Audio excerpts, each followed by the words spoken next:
മലപ്പുറം ജില്ലാ panchayat standing committee ചെയർമാൻമാരെ മുസ്ലിം league ഏകപക്ഷീയമായി തീരുമാനിച്ചതിൽ കോൺഗ്രസിന് വലിയ അതൃപ്തിയുണ്ട്. പ്രസിഡന്റ്, വൈസ് പ്രസിഡന്റ്, ആരോഗ്യ വിദ്യാഭ്യാസ സ്റ്റാൻഡിംഗ് കമ്മിറ്റി ചെയർമാൻ, വികസന സ്റ്റാൻഡിംഗ് കമ്മിറ്റി ചെയർപേഴ്സൺ എന്നിവരെ മുസ്ലിം ലീഗ് പ്രഖ്യാപിച്ചു. പൊതുമരാമത്ത്, ക്ഷേമകാര്യ സ്റ്റാൻഡിംഗ് കമ്മിറ്റി സ്ഥാനങ്ങളാണ് കോൺഗ്രസിന് മാറ്റിവെച്ചത്. ആരോഗ്യ വിദ്യാഭ്യാസ സ്റ്റാൻഡിംഗ് കമ്മിറ്റി, വികസനകാര്യ സ്റ്റാൻഡിംഗ് കമ്മിറ്റി എന്നിവയിൽ ഒരെണ്ണം കോൺഗ്രസിന് നൽകണമെന്നായിരുന്നു കോൺഗ്രസിന്റെ ആവശ്യം. CV അനുമോദ് വിവരങ്ങളുമായി ചേർന്നു. Anumod, good morning. എന്താണ് അവിടുത്തെ പ്രശ്നം? മലപ്പുറം ജില്ല UDF പൂർണ്ണമായിട്ടും ഒറ്റയടിക്ക് തൂത്തുവാരിയ ജില്ലയാണ്. ജില്ലാ പഞ്ചായത്തിൽ 33 സീറ്റുകളും UDF തന്നെയാണ്.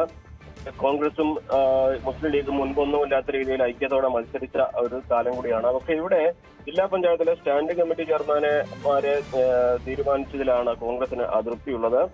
ഇന്നലെയാണ് ഇക്കാര്യത്തിൽ ലീഗിന്റെ വാർത്താക്കുറിപ്പ് പുറത്തു വന്നിരുന്നത്. സ്റ്റാൻഡിംഗ് കമ്മിറ്റി ചെയർമാൻ സ്ഥാനങ്ങൾ മുസ്ലിം ലീഗ് ഏകപക്ഷീയമായി തീരുമാനിച്ചുവെന്നാണ് കോൺഗ്രസിന്റെ ആക്ഷേപം. അതായത് ആരോഗ്യ വിദ്യാഭ്യാസ സ്റ്റാൻഡിംഗ് കമ്മിറ്റി, വികസനകാര്യ സ്റ്റാൻഡിംഗ് കമ്മിറ്റി എന്നിവകളിൽ ഒന്ന് കോൺഗ്രസിന് നൽകണമെന്നായിരുന്നു കോൺഗ്രസിന്റെ ഒരാവശ്യം.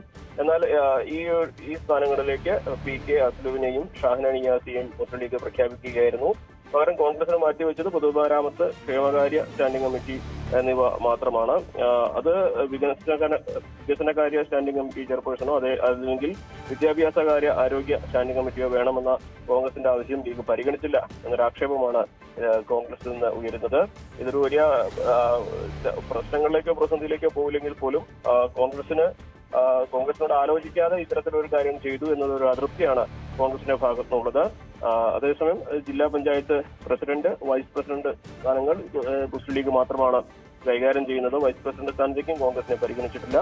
ജില്ലാ പഞ്ചായത്ത് പ്രസിഡന്റായിട്ട് PA ജബ്ബാർ ഹാജിയെയും വൈസ് പ്രസിഡന്റായിട്ട് AP സ്മിജി, മുൻ ജില്ലാ പഞ്ചായത്ത് പ്രസിഡന്റായി AP ഉണ്ണികൃഷ്ണന്റെ മകളാണ് AP സ്മിജി, അവരെയും മുസ്ലിം ലീഗ് പ്രഖ്യാപിച്ചിരുന്നു. കഴിഞ്ഞ തവണ നിന്ന് വ്യത്യസ്തമായിട്ട് പൂർണ്ണമായിട്ടും UDF തിരിച്ചടക്കുകയായിരുന്നു ജില്ലാ പഞ്ചായത്ത് തവണ. 33-ൽ 23 മുസ്ലിം ലീഗും 10 കോൺഗ്രസുമാണ് ഇവിടെ വിജയിച്ചിരിക്കുന്നത്. CV അനുമോദാണ് വിവരങ്ങൾ നൽകിയത്.